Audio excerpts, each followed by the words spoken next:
Alors bonjour tout le monde, bienvenue à ce webinaire GoPoly sur les avantages du programme de prêt et bourse du gouvernement du Québec. Aujourd'hui, le webinaire vous est offert par l'équipe de l'aide financière et des bourses du service aux étudiants, qu'on appelle aussi SEP. Ce service pourrait d'ailleurs vous être très utile durant votre parcours dans notre établissement. Il est constitué de professionnels qualifiés, dédiés à favoriser votre bien-être et votre réussite à Polytechnique Montréal, autant sur le plan académique, personnel que social. L'équipe vous offre des services adaptés à votre réalité d'étudiant, avec notamment du soutien à la persévérance et à la réussite, du soutien psychologique, du soutien aux étudiants internationaux, du service conseil sur l'aide financière et les bourses, du soutien aux étudiants en situation de handicap, un programme d'échanges internationaux, du soutien à la vie étudiante et encore plusieurs d'autres choses. C'est d'ailleurs le SEP qui vous offre également le programme d'accueil et d'intégration GoPoly. Donc n'hésitez pas à bénéficier des services proposés selon vos besoins. Alors comme je vous le disais plus tôt, le webinaire d'aujourd'hui traitera du programme du prêt et des bourses, car nous n'oublions pas que les finances, ça fait aussi partie intégrante du projet d'études. Il est donc très important de planifier cet aspect à l'avance. Tout au long du webinaire, vous pourrez poser vos questions dans la section Q&A, questions et réponses, qui se trouve normalement en bas à droite de votre écran. Et nous y reviendrons à l'oral durant la période de questions à la toute fin de la présentation. Sachez également que ce webinaire est enregistré et donc sera disponible en rediffusion sur le site internet de GoPoly dans la section webinaire et activités d'accueil. On y intégrera également la présentation PowerPoint d'aujourd'hui. Et donc sans plus tarder, je vous présente l'animatrice de ce webinaire, Géraldine Barrios, technicienne en administration du secteur de l'aide financière et des bourses, donc au SEP. Et je lui cède maintenant la parole et je vous souhaite une bonne écoute. Merci Telja pour cette belle introduction. Donc, bienvenue tout le monde. Aujourd'hui, c'est le webinaire des avantages du programme de prêt et bourse. Donc, on va commencer.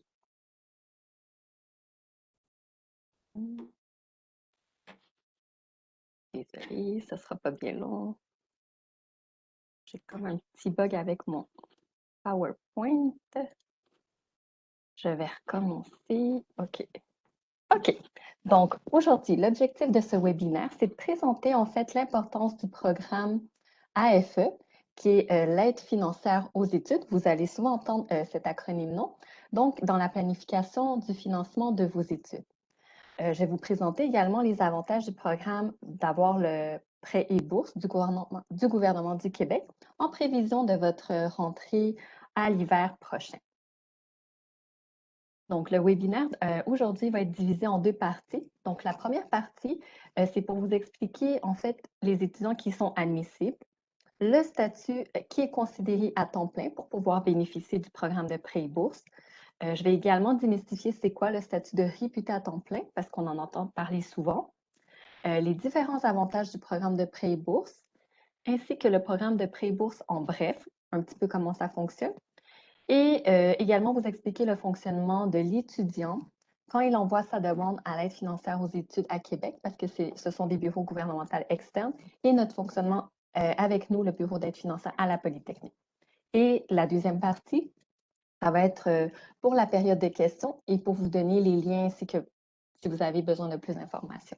Donc, je demanderai vraiment de poser vos questions à la fin du webinaire, d'accord? Donc, pour commencer, les étudiants qui sont admissibles au programme de prêt et bourse, il faut, entre autres, avoir le statut de citoyen canadien, résident permanent et ou réfugié.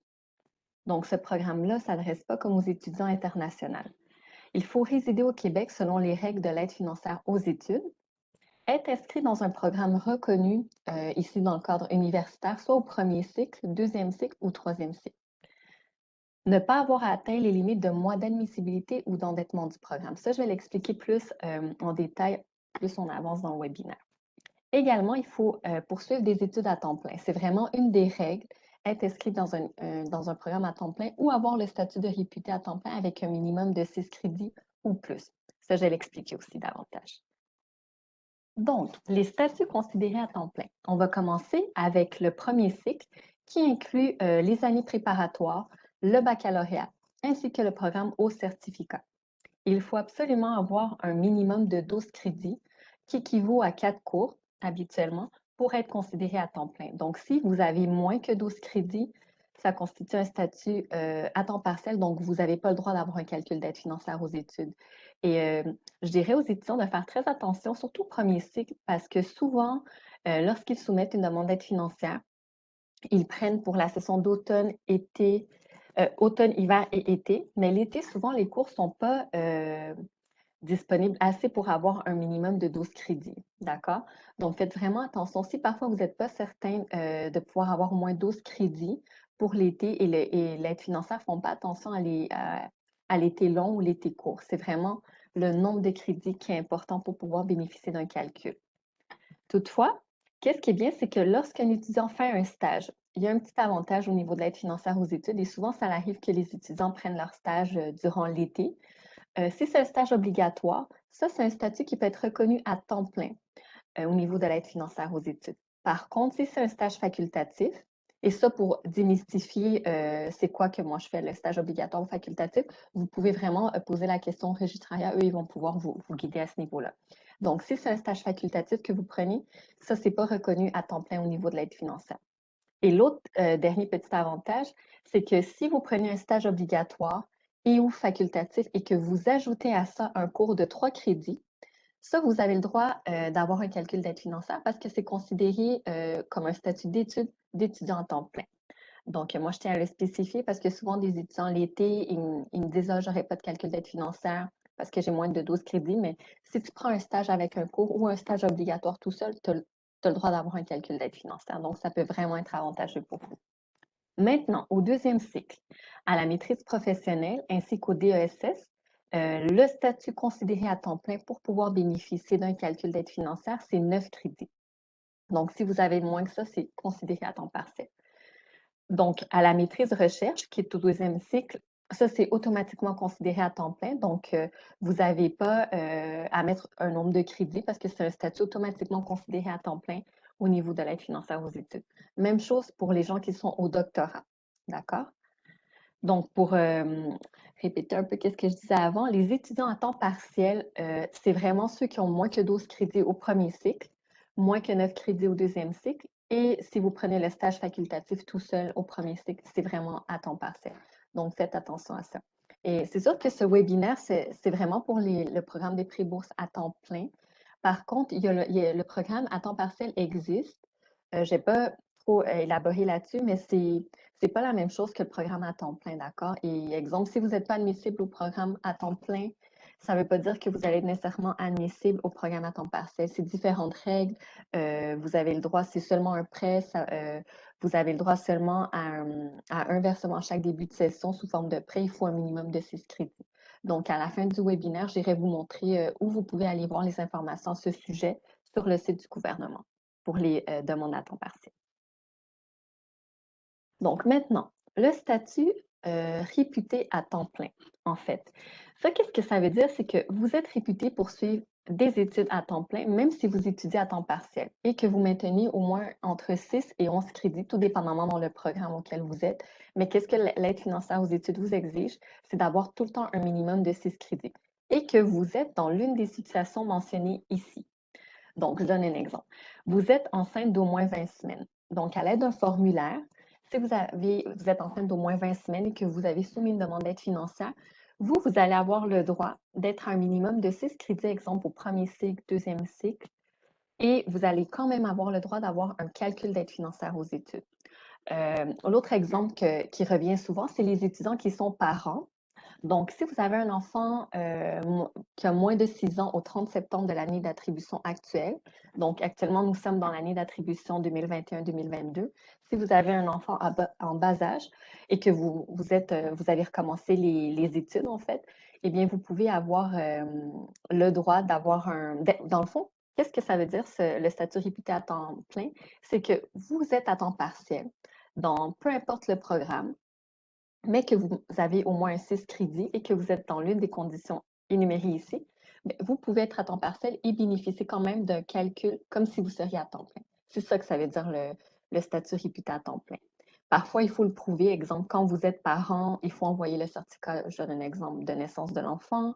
Ou les autres situations aussi, c'est que des fois, Si vous êtes un étudiant, que vous avez une déficience fonctionnelle majeure reconnue ou un trouble de santé ou physique majeur, reconnu également et attesté par un certificat médical, vous pouvez également bénéficier du statut réputé temps plein. Donc, ça vous permet de concilier votre vie personnelle ainsi que les études. Donc, ça peut vraiment être avantageux, mais il faut vraiment se qualifier selon un des critères qui sont énumérés ici. Et dans le dernier point, j'ai vraiment mis aussi les critères. Donc, ils sont tous énumérés. Ah oui, et je veux mentionner un petit point, surtout pour les étudiants parents. Des fois, ça, on le voit souvent au niveau de l'aide financière aux études, c'est que les deux parents font un retour aux études. Les deux font une demande d'aide financière pour le programme des prêts et bourses. Même si les deux ont le statut de réputé à temps plein, l'aide financière donne le droit seulement à un des deux parents d'être à temps partiel. Donc, si un parent est à temps partiel avec un minimum de 6 crédits, l'autre parent automatiquement doit être à temps plein, d'accord? Donc, il faut faire attention à ça.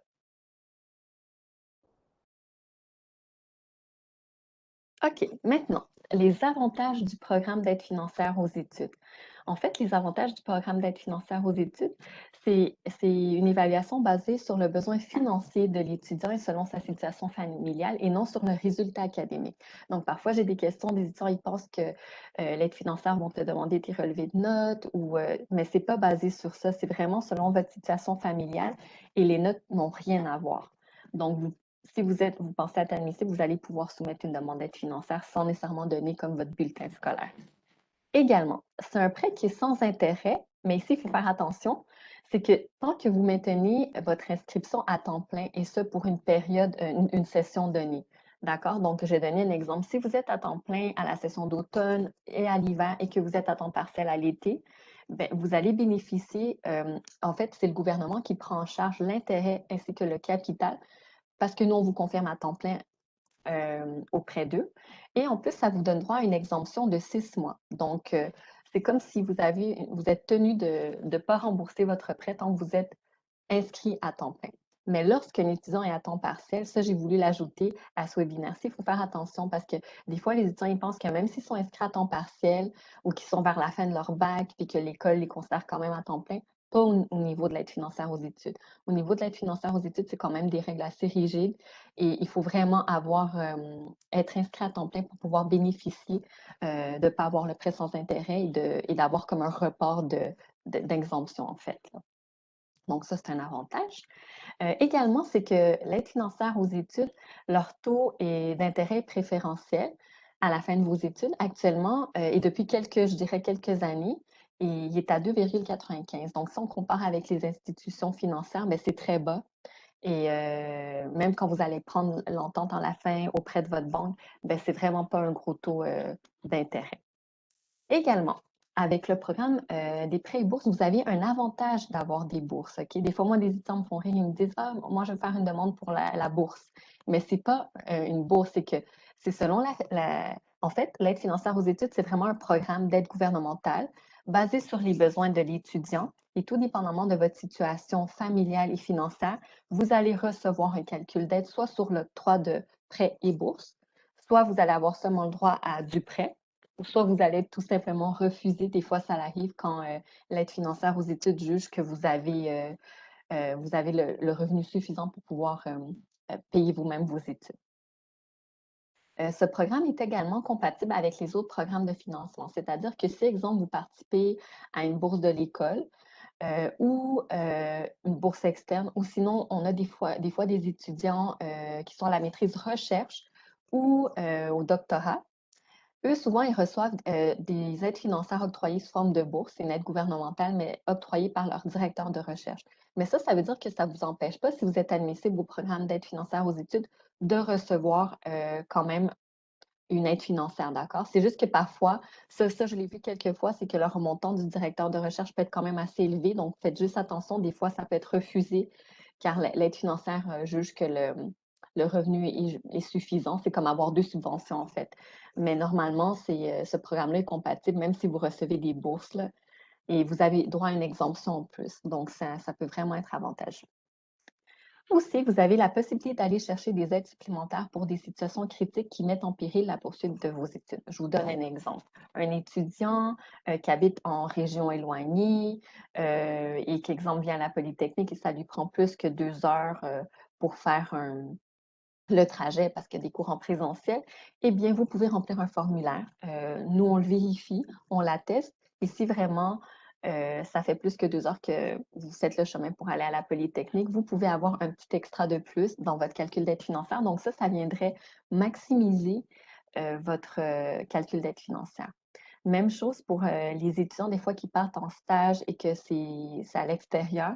Il y a un formulaire aussi pour ça. Donc, si vous prouvez que votre stage est loin et qu'exemple, vous avez l'aide financière, mais que vous habitez chez les parents, vous pouvez avoir une aide de plus comme étant étudiant habitant à l'extérieur des parents. Ou sinon, parfois, quand, tantôt je parlais du statut réputé temps plein pour les situations, pour les étudiants qui ont une déficience fonctionnelle majeure reconnue ou une maladie mentale ou physique reconnue qui est grave, tout dépendamment de comment vous allez faire remplir votre formulaire par votre médecin et selon l'agent là-bas à l'aide financière aux études qui va prendre en main votre dossier, eh bien, si au début, vous aviez un calcul de prêt et de bourse, tout dépendamment comment ça va être reconnu, votre déficience fonctionnelle majeure ou la maladie que vous avez, votre portion de prêt et bourse peut être convertie en bourse au complet. Mais ça, c'est vraiment à la discrétion de l'aide financière aux études. Là-bas, ils ont vraiment des médecins aussi, des agents qui travaillent avec des médecins pour vérifier les situations. Donc, ça peut être un avantage aussi. L'avant-dernier point, en fait, c'est le soutien. C'est sûr que vous avez du soutien pour le programme des prêts et bourses du gouvernement du Québec par le Bureau d'aide financière aux étudiants, donc c'est-à-dire moi. Moi et j'ai ma collègue Claudia aussi. Mais Claudia, c'est la conseillère à l'aide financière. En fait, elle s'occupe plus des cas critiques, complexes. Il n'y a pas seulement le programme des prêts et bourses. Donc, si des fois vous vivez une situation financière critique, n'hésitez pas à nous envoyer un courriel. Je vais le donner à la fin du webinaire. Sinon, pour les questions générales, moi, je demande tout le temps aux étudiants avant d'envoyer un courriel à notre adresse afe@commercialpolyemtel.ca. Et c'est certain que pour les personnes qui veulent avoir la procédure pour faire la demande d'aide financière, que vous ayez un code permanent ou que vous n'en ayez pas, moi, je peux vous l'envoyer par courriel également. La seule chose que je voulais dire, c'est surtout plus pour les nouveaux étudiants qui n'ont pas de code permanent du ministère de l'Éducation. Et ça, c'est pour les gens qui n'ont jamais eu de notes scolaires, en fait, qui n'ont jamais fait d'études ici au Québec.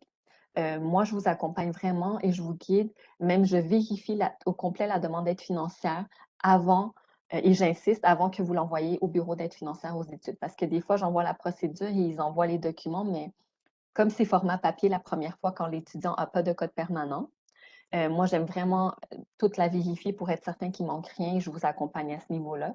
Même chose pour les étudiants qui ont des questions. C'est que je dis que, en fait, les étudiants qui ont des codes permanents, c'est plus facile de faire la demande en ligne parce que c'est interactif, c'est en ligne.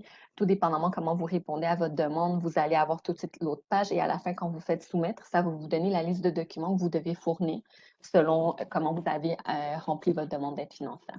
Tandis que quand c'est pour les gens sans code permanent, pour eux, des fois, ça peut être plus difficile parce que des fois, c'est pas évident. La demande, la faire format papier. Donc, je veux juste vous dire qu'on est là pour, pour vous aider, pour vous guider, vous accompagner. Mais si vous voulez comme un rendez-vous, il faut le faire par courriel. Ensuite, qu'est-ce qui est bien aussi, c'est que l'aide financière vous donne un crédit d'impôt à partir du moment où vous commencez à rembourser votre dette d'études et tout au long de votre période de remboursement. Donc, c'est sûr que ce n'est pas tout de suite, c'est vraiment à la fin, une fois que vous allez avoir fini vos études, que vous allez avoir pris l'entente avec votre établissement financier, donc votre banque. Vous allez recevoir à chaque année, quand c'est la période des impôts, en fait, un petit document que vous pouvez ajouter pour faire vos impôts et ça vous donnera le droit à un crédit. Donc ça, c'est un petit avantage aussi. Et pour terminer, vous pouvez également faire une simulation de votre calcul d'aide financière et c'est la vérification la plus simple pour voir combien vous pourriez avoir droit. Donc ici, j'ai mis le lien, en fait, et je vais aller vous le montrer aussi à la fin, comment vous pouvez faire ou aller chercher le lien. Donc, le programme des prêts et bourses, en bref, je vais vous expliquer un peu comment ça fonctionne. Premièrement, c'est un programme gouvernemental de soutien financier pour les études universitaires, d'accord? Aussi, c'est un programme d'accessibilité aux études basé sur les revenus pour les résidents du Québec, donc soit les citoyens canadiens, résidents permanents ou ceux qui ont le statut de réfugié. Également, c'est un programme qui est offert par l'aide financière aux études. C'est le gouvernement du Québec, d'accord? Moi, des fois, ça me fait rire parce qu'il y a des gens qui pensent que c'est nous, l'aide financière aux études, où ils disent: «Ah, je n'ai pas eu mon calcul, c'est votre faute, vous devez me confirmer.» Euh, mais c'est vraiment pas nous. C'est nous, en fait, on fait le pont. On est des partenaires avec l'aide financière aux études. Donc, nous, comment on peut vous aider? C'est que si, moi, en fait, j'ai accès aux demandes d'aide financière en mode consultation. Donc, c'est certain, s'il manque quelque chose ou des fois, c'est pas trop clair ou vous avez des questions, moi, je peux tout le temps aller vérifier. J'ai accès en consultation, même plateforme que. Donc, si des fois, vous ne voulez pas passer par le service à la clientèle, vous pouvez m'envoyer un petit courriel et moi, je peux aller vérifier votre demande financière ou qu'est-ce qu'il y en est. D'accord? N'hésitez pas avec ça. Aussi, c'est un régime contributif, donc c'est une loi. Tout étudiant qui est citoyen canadien, résident permanent et ou réfugié a le droit de soumettre, s'il pense être admissible, une aide financière du programme des prêts et bourses du gouvernement. D'accord? Aussi, le prêt et bourse, il y a des périodes d'admissibilité. Vous pouvez avoir aussi accès à des bourses et il y a une limite d'endettement. Je vais donner un exemple. Pour les étudiants au premier cycle, OK, souvent, ben, le bac, normalement, c'est 3 ans, mais à la Polytechnique, pour l'ingénieur, c'est 4 ans. Alors, c'est sûr que vous avez plus de mois d'admissibilité comparé aux autres universités ou les autres programmes.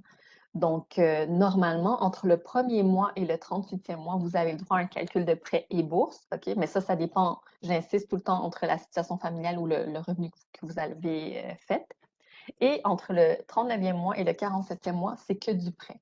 Et pourquoi l'aide financière fait ça? C'est pour pas que les étudiants soient éternellement non plus sur le programme de prêts et bourses. D'accord?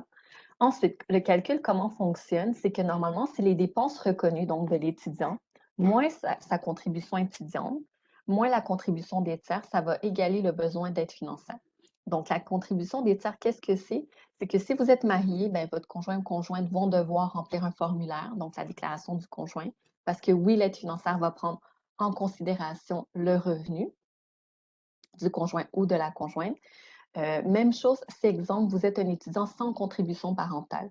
Et ça, ici, je vais donner un exemple. Des fois, il y a des gens qui me disent moi, j'habite pas chez les parents et je suis en appartement ou j'arrive d'un autre pays. J'ai les critères pour pouvoir bénéficier du programme de prêt et bourse, mais j'habite pas avec mes parents, ils habitent dans leur pays. Mais ça, c'est pas un critère d'autonomie. D'accord? Il faut faire attention. Ça ne veut pas dire que vos parents vont pas devoir remplir la déclaration du père et de la mère. D'accord?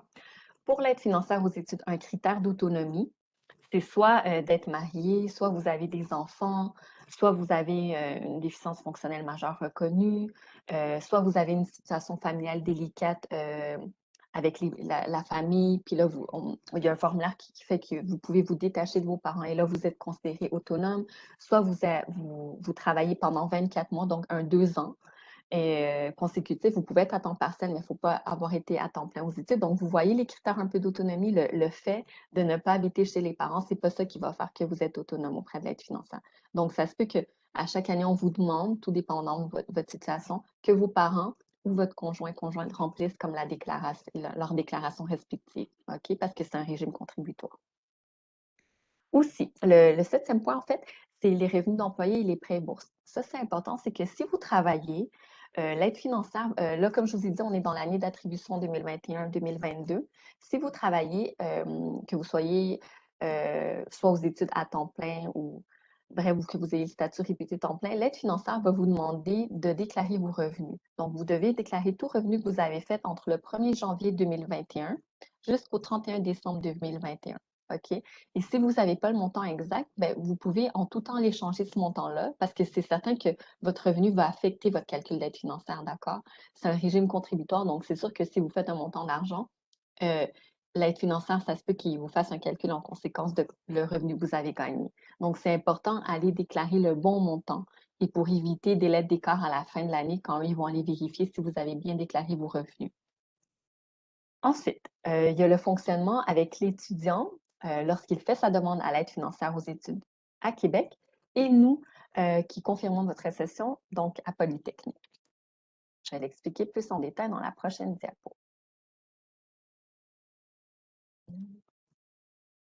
Donc, comment ça fonctionne? C'est qu'habituellement, l'étudiant qui a un code permanent ou pas de code permanent soumet sa demande d'aide financière aux études à Québec.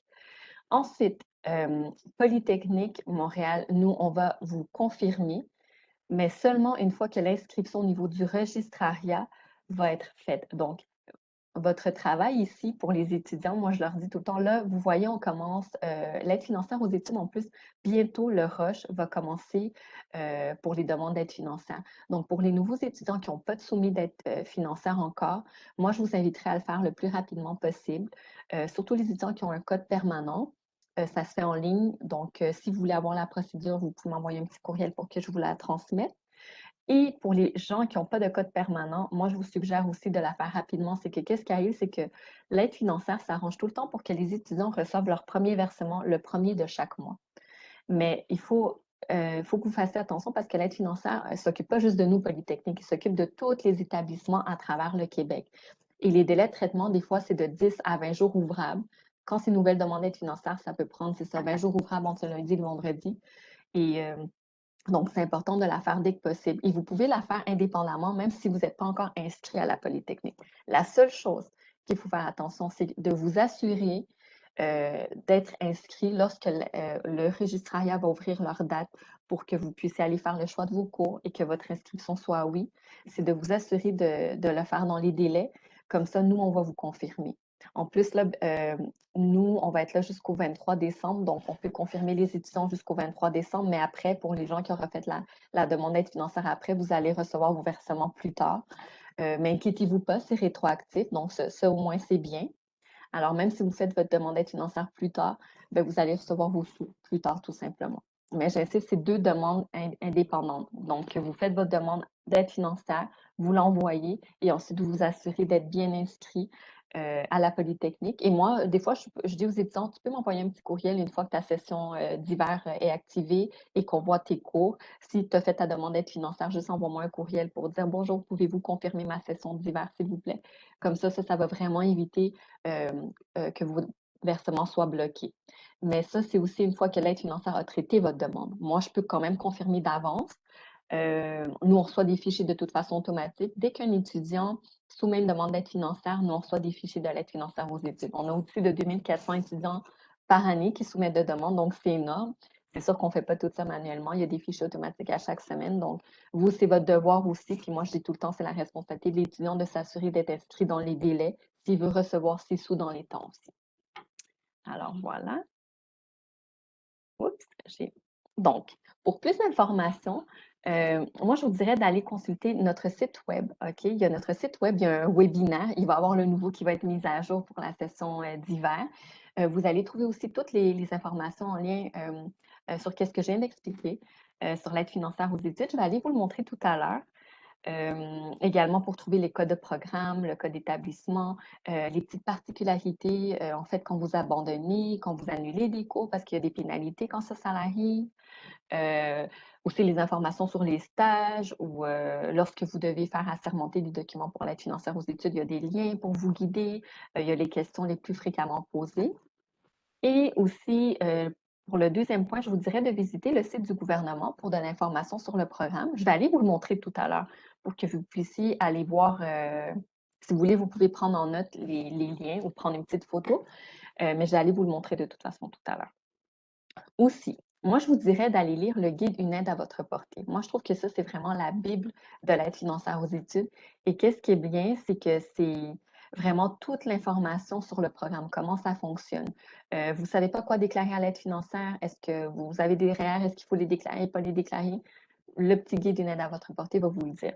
Vous croyez avoir atteint les limites d'admissibilité, vous n'êtes pas certain selon le programme auquel vous êtes, vous pouvez aller voir aussi dans le petit guide Une aide à votre portée. Ça va vous expliquer aussi l'étudiant qui est contribution avec les parents ou s'il est considéré autonome.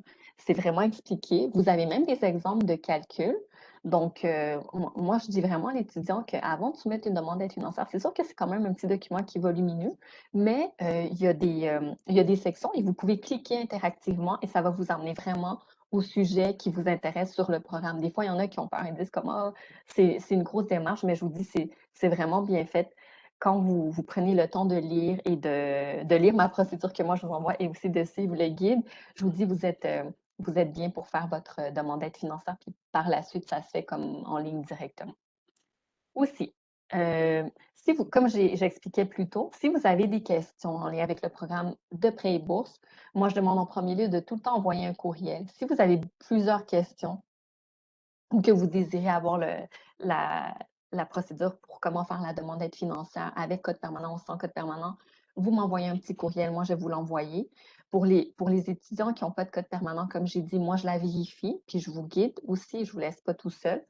Et pour les gens qui désirent avoir des rendez-vous, moi je le fais comme en présentiel, en virtuel ou par téléphone, donc c'est vraiment à votre discrétion. C'est juste il y a certaines choses que je vous dirais que c'est très vite, là, comme un étudiant des fois qui me dit ah, je suis inscrit maintenant en temps plein, est-ce que tu peux confirmer ma session? Ben, ça, envoyer un courriel. Ça donne pas besoin d'un rendez-vous téléphonique pour ça, OK? Ou un rendez-vous en présentiel. Normalement, les rendez-vous, je vous dirais qu'en présentiel, c'est vraiment plus pour les cas complexes. Des fois, il y a des petites lacunes qui peuvent arriver avec la demande d'aide financière, donc là, on va donner comme des rendez-vous pour ça. Mais sinon, le reste, ça se fait par courriel ou comme je vous dis, par téléphone. Vous pouvez toujours demander un rendez-vous et m'écrire un petit courriel avant. Donc, pour aussi, qu'est-ce que je disais ici? Ah oui, j'ai ajouté un petit plus. C'est pas en lien avec le programme des prêts et bourses, mais j'ai voulu ajouter le lien en fait du répertoire des bourses de Polytechnique. Donc, si ça vous intéresse, c'est le dernier lien ici. Vous avez les informations générales en lien avec toutes les bourses qui sont en fait offertes à Polytechnique, que ce soit des bourses à l'interne ou à l'externe. Et qu'est-ce qui est bien, c'est qu'il y a des petits, vous pouvez vraiment comme faire le tri selon votre cycle, donc choisir la bourse qui vous intéresse, aller lire. Si vous avez des questions, vous avez tout le temps l'adresse de courriel à laquelle vous pouvez vous adresser. Donc, maintenant, on va passer à la période de questions. C'est ça, je vais comme non, avant de commencer à la période de questions, je vais vous partager en premier le site que je vous ai parlé tout à l'heure. Donc, le site sur le programme des prêts et bourses. Et ça, c'est le site du programme de prêts et bourses. Et ça, c'est notre site à nous à la Polytechnique. Donc, si vous voulez nous chercher, car vous voulez aller voir, exemple, les codes de programme de Polytechnique, parce que ça, on va vous le demander. En fait, lorsque vous faites votre demande d'aide financière, j'ai souvent des courriels pour ça. Puis là, je me dis, l'étudiant n'a pas été cherché. Donc, vous allez juste ici en bas, vous pouvez faire ici en bas de la page et vous voyez ici dans études, la section études, aide financière et bourse. Donc, vous cliquez là-dessus. Ça va vous amener à notre page à nous. Et ici, vous avez aide financière aux études. Donc, aide financière aux études, vous cliquez sur programme à temps plein. Ça vous amène ici au... désolée, ça cherche encore un petit peu. Donc, sur le site, donc, il y a le webinaire. Ça, c'est le webinaire de la session d'automne, mais éventuellement, ça va changer, mais c'est pas mal la même chose, je vous dirais. Et ici, je vous dis, c'est vraiment toutes les informations que vous avez besoin de savoir. Et moi, j'inviterais vraiment les étudiants à aller lire les informations parce que ça va vous aider à faire votre demande d'aide financière. Donc, ici, il y a faire sa demande d'aide financière. Donc, quand vous faites le petit plus sur la flèche, on a le petit vidéo. Ça peut être utile pour les étudiants qui ont un code permanent. Ça va vous guider comment faire votre demande d'aide financière en ligne, comment vous créez un compte. Ça vous emmène ici au lien si vous cliquez directement du site de l'aide financière aux études. Et vous avez aussi informations utiles pour préparer sa demande d'aide financière. Donc ça, c'est notre code d'établissement de Polytechnique. D'accord? Et ici, c'est les codes selon les programmes. Je sais que des fois, selon le guide ou quand vous allez voir sur le site de l'aide financière, vous mettez plein de codes de programmes, mais non. Il faut vraiment utiliser ceux qui sont inscrits ici sur notre site Internet. Et de toute façon, moi, je les donne également dans la procédure lorsque je vous envoie le courriel. Donc, c'est important. C'est vraiment ces codes-là qu'il faut utiliser.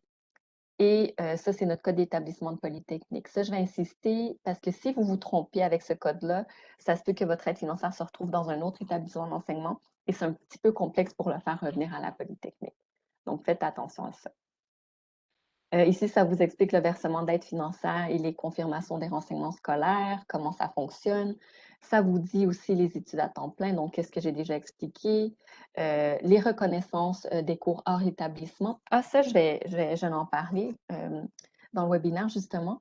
C'est que des fois, on a des personnes qui font un programme de premier cycle ici à la Polytechnique, mais ils prennent des cours aussi en collaboration, puis ils sont aussi au premier cycle, exemple à l'UDM ou HEC. Vous avez le droit de combiner des cours si vous êtes soit à l'UDM ou HEC et de le faire reconnaître à l'aide financière aux études. Donc, exemple, si vous prenez 6 crédits à la Polytechnique et que vous êtes inscrit aussi à l'UDM, nous, on a des personnes contacts là-bas. On leur écrit est-ce que c'est vrai que tel étudiant est bien inscrit à 6 crédits. Donc, si vous êtes au premier cycle, on peut combiner les deux. Donc, on va vous confirmer à temps plein. Mais c'est à vous à nous informer parce que nous, on ne fait pas le suivi avec eux à savoir c'est qui les étudiants qui sont inscrits. C'est vraiment vous à nous écrire. Sinon, vous pouvez, des fois, il y a des gens qui sont inscrits à la Polytechnique, mais qui suivent des cours à McGill. Que si vous êtes en train de suivre des cours que ce n'est pas à l'UDM ou à HEC et que vous avez passé par les ententes de BCI qui se font avec le registrariat et que c'est reconnu, nous, en fait, comment on va le savoir, c'est qu'on va le voir au niveau de votre dossier étudiant du registrariat. Donc, on va voir que vous avez des cours, vous avez des cours de plus dans une autre université. Donc, ça aussi, vous pouvez le faire, mais c'est vraiment une démarche à faire au niveau du registrariat. Mis à part si vous allez à l'UDM ou à l'HEC, là, on peut vraiment combiner les cours ensemble. Donc, voilà. Ici, il y a les informations sur la date limite pour présenter une demande d'aide financière. Et ici, vous avez notre adresse de courriel. Donc, voilà. Vous avez le local aussi, mais comme je vous ai dit, nous, on fonctionne par rendez-vous. Fait que quand vous en voulez un, il faut vraiment nous envoyer un courriel en premier. D'accord? Sinon, ici, ça l'explique un petit peu la santé financière, c'est quoi. J'inviterai les étudiants à les lire. Il y a le lien du répertoire des bourses. Euh, il y a les informations sur le programme études-travail. Et aussi, on a ici notre fonds d'aide permanent, en fait, pour les étudiants. Ça, c'est octroyé sous forme de bourse. Donc, si à un moment donné, vous êtes dans une situation critique, je vous inviterai à les lire. Vous pourriez peut-être être admissible. Donc, et le deuxième lien que je voulais vous montrer, en fait, c'est le site du gouvernement. OK? Moi, qu'est-ce que je fais des fois, c'est que je vais juste sur Google, puis je tape programme de prix bourse aide financière aux études. Puis là, ça va m'apparaître le lien, donc je vais cliquer là-dessus. Et c'est ça la page. En fait, une nouvelle page de l'aide financière aux études. Ils l'ont mis à jour. Donc, vous avez ici aide financière aux études. Ici, c'est le prêt et bourse pour l'étude à temps plein. Donc, à droite. Et ici, comme je vous parlais tout à l'heure, j'allais vous montrer pour le programme à temps partiel. Donc, si vous avez des questions par rapport à ça, je vous inviterai à les lire ici, prêt pour études à temps partiel. Vous avez les informations aussi sur le remboursement d'un prêt étudiant, comment ça fonctionne. Parce que des fois, les étudiants ils pensent que c'est avec nous, mais ce n'est pas avec nous. C'est vraiment avec votre établissement financier. En fait, parce qu'une fois que vous avez le droit à votre calcul de prêt et bourse, une fois que c'est fini et que là, vous êtes prêt à prendre une entente, l'entente se fait avec votre banque. Car l'aide financière aux études va avoir prêté les sous à votre banque pour vous. Donc, c'est avec la banque que vous prenez l'entente normalement. Vous allez pouvoir aller lire les informations, même sur les exemptions que je vous ai expliquées lorsque vous êtes inscrit à temps plein. Donc, si vous voulez faire une demande à temps plein, vous cliquez ici sur Prêt et bourse pour études à temps plein. Et ici, j'ai mon dossier d'aide financière aux études. Ça s'adresse aux étudiants qui ont déjà leur dossier. Ça vous dit les avantages, les conditions d'admissibilité, le calcul d'aide financière, comment ça fonctionne. Vous avez même le simulateur de calcul, choisir une institution financière, parce que c'est ça, à la fin, quand votre demande va être acceptée, vous allez avoir le droit en fait, vous avez le choix entre 5 banques. Exemple, on va donner l'exemple Desjardins. Donc, vous devez apporter un certificat de garantie. Donc, quand c'est votre première demande d'aide financière, ce n'est pas que le dépôt se fait tout de suite automatiquement. Vous avez une démarche à faire avec votre banque. Et c'est un certificat de garantie qui va s'émettre à la fin dans votre dossier en ligne et vous l'apportez à votre banque. Et là, il y a des délais là, pour recevoir les versements. Ici, vous pouvez aller lire quand vous voulez annoncer un changement dans votre situation. Ici, ça l'explique si vous interrompez vos études. Vous pouvez aussi confirmer vos revenus. Vous vous souvenez que je vous parlais tantôt que c'est important d'aller confirmer le bon revenu parce que de toute façon, l'aide financière va aller le vérifier avec ses partenaires de Revenu Québec pour voir si vous avez bien déclaré vos revenus et le versement de la bourse et les relevés d'impôts aussi. Vous avez aussi tous les formulaires. Donc, pour les gens qui n'ont pas de code permanent, vous pouvez aller chercher le formulaire d'aide financière. Mais comme je vous ai dit, moi, je peux vous envoyer la procédure, je vous envoie vraiment tout. Et ici, en fait, c'est quand vous êtes prêt à faire votre demande d'aide financière. Donc, vous cliquez là-dessus et ça vous dit remplir une demande de prêt et bourse. Remplir les déclarations, ça, c'est pour, vous vous souvenez quand je vous parlais des parents, soit du père ou de la mère ou du conjoint, si vous êtes avec contribution parentale ou quand vous êtes marié, il faut que le conjoint aussi déclare ses revenus. Donc, quand vous voulez remplir une demande d'aide financière, c'est sûr que c'est beaucoup de clics-clics, mais ayez pas peur, là. C'est vraiment, ils expliquent tout. Mon dossier d'aide financière aux études, donc quand vous avez un code permanent, vous pouvez vous en créer un. Et ici, ça vous explique tout comment faire. Donc, voilà. Alors, maintenant, je vais arrêter le partage et maintenant, on peut commencer la période de questions. Je ne sais pas s'il y a des questions. Je vais aller voir ici dans le petit. OK, oui, j'ai une première question. Ça dit, bonjour, est-ce qu'un étudiant qui a déjà payé la totalité de son DSS avant d'étudier peut bénéficier en fait du programme de prêt et bourse? Oui, rien ne vous empêche de, même si vous avez payé la totalité de vos frais scolaires, vous pouvez quand même soumettre une demande d'aide financière si vous pensez être admissible. Donc, si vous êtes inscrit à temps plein au programme de DSS, c'est 9 crédits pour être considéré à temps plein. Et si vous avez le statut de résident permanent, citoyen canadien ou réfugié, vous pourriez être admissible. La seule chose, c'est que si vous soumettez une demande maintenant, puis c'est une première demande d'aide financière, que vous ayez un code permanent ou pas de code permanent, ben, il faut attendre les délais de traitement de l'aide financière aux études, mais de toute façon, vous allez recevoir les montants rétroactivement. Et il faut comprendre aussi que l'aide financière ne donne pas juste comme un calcul pour les frais scolaires, c'est qu'il vous calcule les frais scolaires, plus vous avez les frais de subsistance, vous avez le droit aussi à un petit montant pour les livres, et après, vous avez des versements mensuellement. Donc oui, moi, j'insisterais, je dirais que oui, vous pouvez soumettre une demande d'aide financière, même si vous avez déjà payé les frais scolaires. Il y a beaucoup d'étudiants qui font ça, puis c'est correct. Là, il y a quelqu'un qui demande c'est quoi mon courriel. Je vais vous l'écrire ici sur le chat. Mais c'est très facile, c'est AFE, donc comme aide financière aux études, AFE, à commercial, polymtl, donc poly, POLYMTL.ca. Je vous l'écris ici. Oups, ça ne marche pas. Ah, excuse-moi, Telja, je pense que j'ai pas accès à envoyer, mais qu'est-ce que je vais faire? C'est Nesrine Habitat qui me pose cette question-là. Je vais remettre tout à l'heure, à la fin du webinaire, ma diapositive avec l'adresse de courriel et vous allez pouvoir prendre une photo, le prendre en note. Ensuite, j'ai Safa qui me pose comme question, est-ce que je peux faire ma demande maintenant avant d'être inscrite? Oui, il n'y a pas de problème. C'est juste que même moi, je suggère à l'étudiant, même si vous n'êtes pas encore inscrit, de soumettre tout de suite votre demande d'aide financière. Envoyez-moi un petit courriel pour me dire pour que je vous envoie la bonne procédure, soit avec code permanent ou sans code permanent.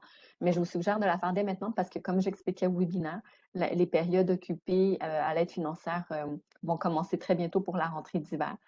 La seule chose, c'est que tant que vous n'êtes pas inscrite à temps plein, nous, on ne pourra pas vous confirmer. Donc, une fois que votre demande va être traitée, si vous n'êtes pas encore inscrite, ça ne débloquera pas vos versements d'aide financière. Donc, juste faire attention à ça. Mais oui, il n'y a aucun problème de l'envoyer d'avance. Alors, je ne vois pas d'autres questions. Donc, je vais juste partager ici mon j'ai le petit PowerPoint. Géraldine, on a une question dans le chat. Ah oui? OK. Euh, Attends, je vais juste partager pour quelqu'un qui me demandait c'était quoi l'adresse de courriel. Moi, je suggère aux étudiants qui sont là présents encore, prenez une petite photo, une capture d'écran ou écrivez-le à la main. Mon adresse de courriel, c'est afe@commercialpolymtel.ca. Donc, quand vous avez des questions, vous pouvez nous envoyer un courriel ici. D'accord? Puis j'ai essayé de l'écrire sur le chat déjà, mais ça, c'est pas grave. OK. Puis là, j'ai une autre question, je pense. Ah oui, là, ça marche. Merci, Telja. Safa qui dit... Oh non, j'ai pas d'autres questions, je les vois pas. Peut-être dans le chat? Ah, et bah écoute, oui, c'est dans le chat. Ah, OK. Ouais. Euh, Oh non, j'ai déjà répondu. Est-ce que je peux faire ma demande maintenant avant d'être inscrite? J'ai répondu Moi, à les j'ai une 3 questions. question. Est-ce que je suis admissible à une bourse si je continue à travailler à temps plein?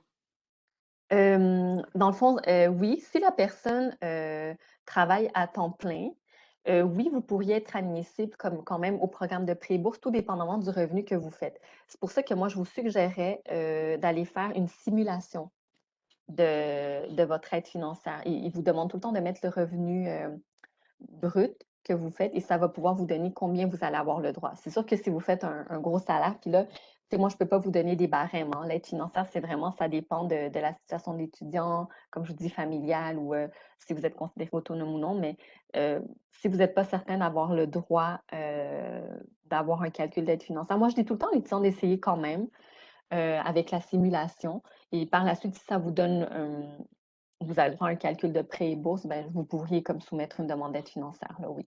Ça, il n'y a pas de problème. Est-ce qu'il y a d'autres questions? J'ai une question toujours dans le chat. Oui, Si on vas-y. veut avoir un rendez-vous pour de l'assistance, est-ce que c'est à cette adresse Oui, afe@polymtl.ca? oui, il faut soumettre en premier comme une demande parce que nous, on est encore en mode hybride. Donc, c'est sûr qu'on n'est pas tout le temps là. Mais sinon, on en fait en virtuel, par téléphone. Et c'est sûr, comme j'expliquais, nous, on ne fait pas la demande d'aide financière pour l'étudiant. Et j'insiste sur ce point-là, ça ne serait pas vous rendre service. On est quand même à l'université.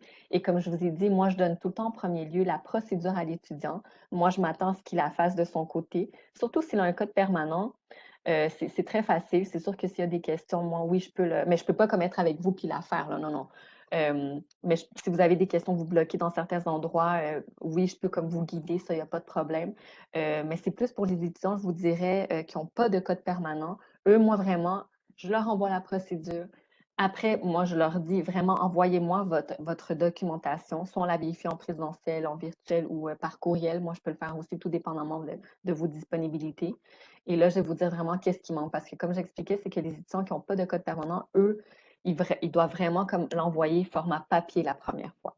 Donc, c'est plus comme de vérification. Mais oui, vous êtes, comme je vous dis, je ne vous laisse pas tout seul. On vous guide et on vous donne les outils aussi pour que vous puissiez soumettre votre demande d'aide financière.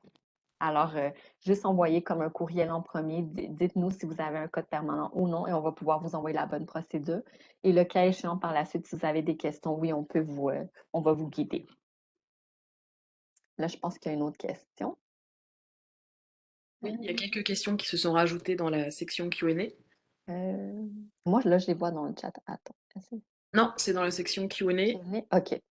Bon, on va faire ça. On va aller là. Euh, Comme résidente permanente, j'ai le droit de travailler combien d'heures par semaine? Ben, comme je vous ai dit, nous, on ne peut pas comme donner un barème. Puis l'aide financière, il y a souvent cette question-là. Vous avez le droit de travailler parce que le programme d'aide financière, c'est un programme contributoire. C'est-à-dire que si vous travaillez, ben, vous devez déclarer vos revenus tout simplement. Il faut juste s'assurer de ne pas faire trop de sous parce que ça va venir affecter votre demande d'aide financière.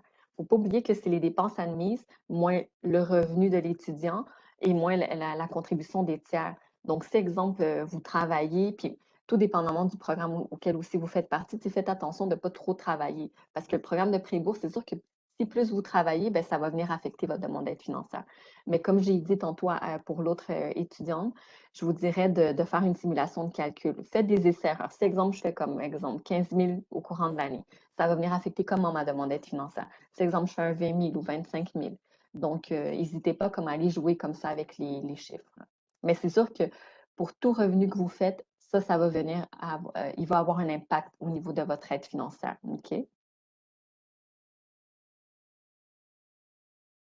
Là, j'ai quelqu'un qui dit est-ce que la bourse pour la totalité du diplôme ou pour chaque année? OK, si on fait attention, c'est un programme de prêt et bourse. Ce n'est pas un programme de bourse. Donc, tout dépendamment de la situation, l'aide financière est selon les mois d'admissibilité. L'aide financière va vous octroyer un calcul de prêt et de bourse. Ça ne veut pas dire que vous allez avoir une bourse à chaque fois. Et comme j'expliquais tantôt dans les mois d'admissibilité au premier cycle, plus l'étudiant avance dans son programme, il va remarquer que moins il va recevoir de bourse. OK? Si au début, il y a tout le temps un calcul de prêt et bourse, bien, ça va aller en diminuant.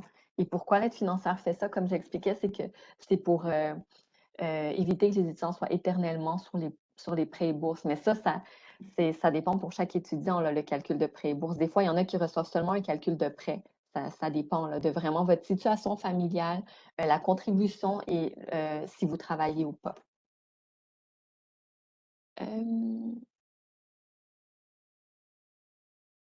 Là, j'ai une question qui dit: «Quelle est la date limite pour envoyer une demande, de pré-bourse pour la session d'hiver 2022?»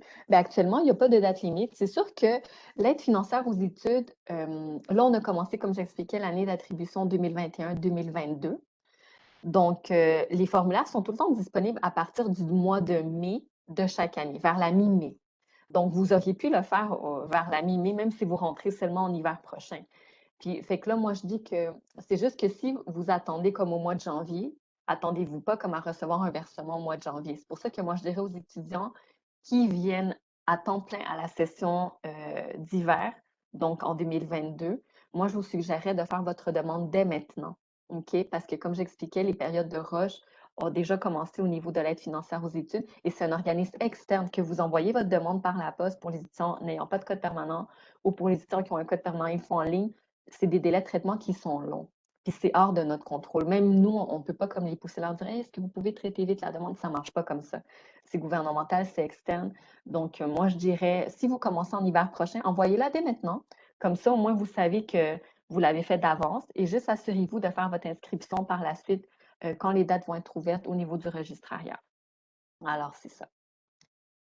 Ensuite, j'ai Safa qui dit: «Je dois faire une demande à chaque session?» Non, c'est vraiment par année d'attribution. Par contre, euh, là, exemple, si vous rentrez en hiver, ben, vous pouvez faire une demande pour l'hiver et l'été. Mais si vous revenez à l'automne prochain, donc en automne 2022, il va falloir resoumettre une nouvelle demande. Ça ne se renouvelle pas automatiquement. C'est vraiment une très bonne question. Donc, faites attention parce que des fois, il y en a qui m'écrivent, ah, je trouve ça drôle, mon début de session, ils me disent comme: «Ah, j'ai pas reçu mes versements.» Là, je vais vérifier leur dossier. Là, je suis comme: «Ah, ben, c'est drôle, tu n'as pas fait ta demande d'aide financière.» Puis c'est sûr que ça ne se renouvelle pas automatiquement. Comme je vous explique, ça fonctionne par année d'attribution. Donc, ça se peut qu'une année, des étudiants ont assez travaillé puis ils se disent comme: «Ah, ben moi, cette année, je ne vais pas faire de demande d'aide financière», mais vous bénéficiez quand même de l'exemption. Donc, vous n'êtes pas tenu à commencer à rembourser tout de suite. Donc, nous, qu'est-ce qu'ils font, ces étudiants-là? C'est qu'ils nous envoient juste un petit courriel pour nous dire ah, pouvez-vous me confirmer à temps plein? Puis ça va vous donner le droit d'avoir une exemption, en fait. Donc, oui, il faut renouveler en fait la demande d'aide financière à chaque année. Donc, comme j'expliquais tout à l'heure, les formulaires pour chaque année d'attribution. Cette année, nous sommes dans l'année d'attribution 2021-2022. Pour la session d'automne prochaine en 2022, ça va être l'année d'attribution 2022-2023. Ça sonne loin, mais dites-vous que ces formulaires-là sont disponibles dès la mi-mai. Donc, j'insiste pour vous, les étudiants qui rentrent en hiver, attendez pas au mois d'août ou septembre pour faire votre demande d'aide financière, pour la renouveler. En plus, vous allez déjà avoir un code permanent parce que c'est les périodes les plus occupées à l'aide financière et vous risquez de recevoir plus tard vos versements. OK? Et ça, c'est vraiment la responsabilité de l'étudiant de s'assurer de les faire dans les délais. Donc, moi, je leur dis tout le temps, faites-la vers la mi-mai, juin, juillet, gros max. Et par la suite, vous assurez tout simplement de vous inscrire à vos cours pour la session d'hiver ou d'automne prochaine. Comme ça, nous, on va recevoir les fichiers et vous allez recevoir vos versements à temps. Alors voilà, je ne sais pas si tu as d'autres questions, Telja. Moi, j'en vois plus ici dans le Q. Je n'en vois plus non plus. OK. Et je vais aller voir dans le chat, non? Donc, n'hésitez pas, si vous avez des questions, comme je vous dis, je vais vous guider. Envoyez-moi un petit courriel avec vos questions ou pour les procédures ou pour de l'accompagnement. Je suis disponible. Donc, à notre adresse de courriel afe@commercialpolyemtel.ca. Et merci aux participants. Donc, voilà. Merci Géraldine. Donc c'est maintenant la fin de ce webinaire sur l'aide financière. Avant que vous partiez, je tiens à vous mentionner que si vous avez des questions d'ordre général au sujet de votre rentrée d'hiver à Polytechnique, vous pouvez aussi consulter donc le site web de polymtl.ca/gopoly où vous retrouverez tout un tas d'informations sur votre parcours en tant qu'étudiant, ou nous écrire également à info@polymtl.ca. Et donc je tiens effectivement à vous signaler que ce webinaire est enregistré. Il sera mis en ligne également sur le site de GoPoly dans la section webinaire. Je vous invite à y jeter un œil dans la semaine et n'hésitez pas à regarder également parce qu'il y a d'autres webinaires qui sont à venir et qui pourraient éventuellement vous intéresser sur d'autres thématiques. Et donc n'hésitez pas à vous inscrire. Donc avant de clore la séance, je tiens à remercier Géraldine Barrios pour l'animation de cette rencontre et surtout vous remercier, chers nouveaux étudiants et étudiantes, pour votre participation et au plaisir de vous retrouver dans l'un de nos prochains webinaires et à la prochaine rentrée. Bonne journée à tous. Merci, Telcha.